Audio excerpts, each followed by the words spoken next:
What's up guys, it's River, and today we're looking at my top 3 budget DSLRs. I specifically picked a camera that was a budget photo camera, a budget video camera, and a camera that does it all. So let's do a deep dive, figure out exactly what these cameras do, exactly who they're for, and most importantly, if they're right for you. Let's get into it.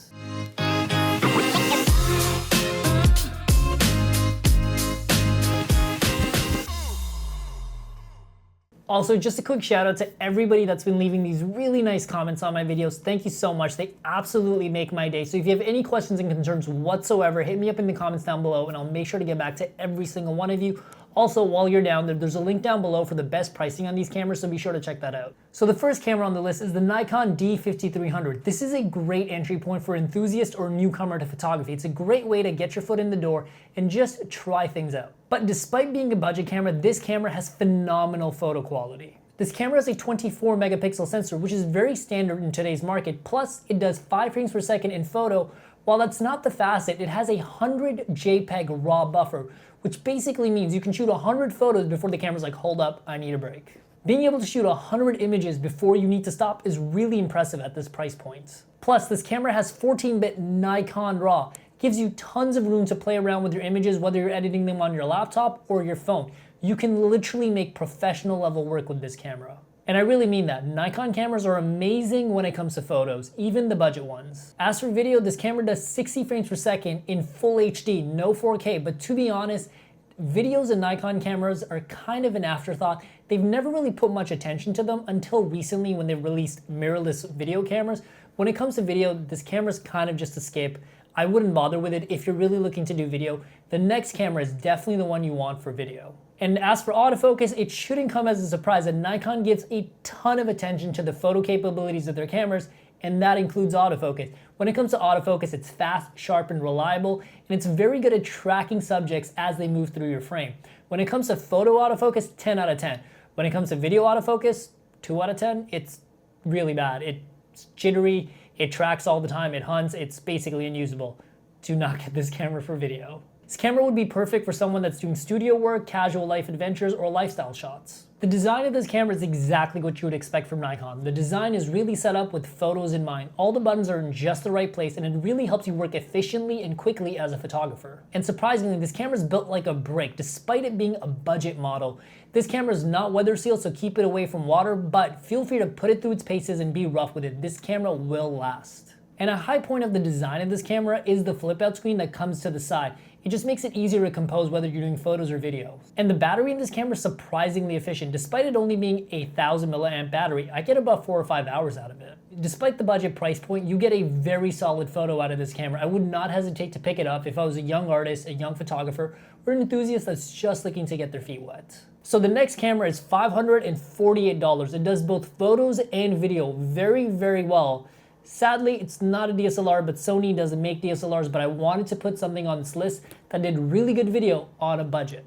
This camera has a 24 megapixel sensor. It does full HD up to 60 frames per second, and it also does photos in RAW up to 11 frames per second with a huge RAW buffer. The colors and video out of this camera are phenomenal. If you're a casual shooter or an enthusiast, you will be very pleased. This camera doesn't have a cinema profile, but you can set up a custom flat profile to give you more room in editing. And the raw photo codec is going to give you tons of room for editing your photos. Whether you're doing photos or video with this camera, you're going to get phenomenal results. Also, the autofocus in this camera is magnificent. Despite this being a slightly older camera, Sony autofocus is literally the best in the industry. Whether you're doing photos or video, it's fast, reliable, and very good for both. When it comes to face or object tracking, this camera is spot on. And one thing that I absolutely have to mention, this camera is amazing in low light. And I mean like better than you would expect it to be. It's clean up to 10,000 ISO. You could literally be on a beach and shoot someone with just the moonlight. I mean, it won't be as bright as like indoors or proper lighting, but the low light in this camera is amazing. So if you're someone that's gonna be working with challenging light, that 10,000 ISO comes in very handy.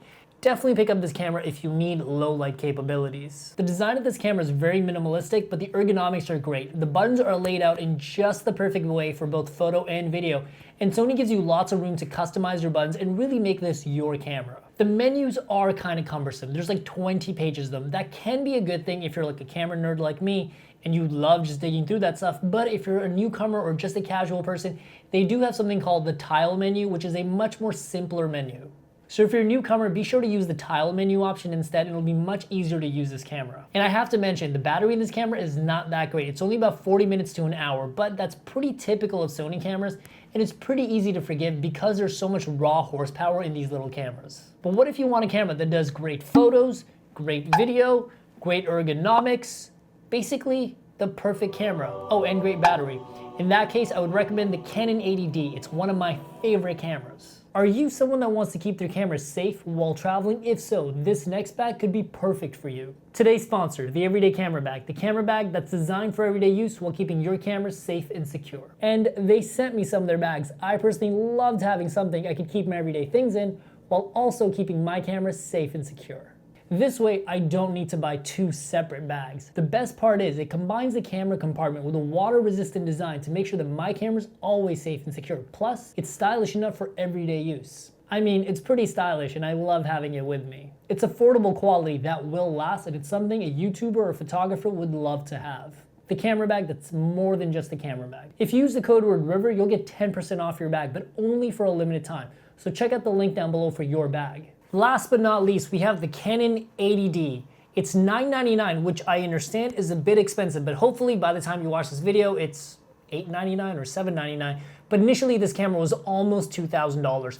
And this camera packs quite a wallop. It has a 24 megapixel sensor, which again is very standard.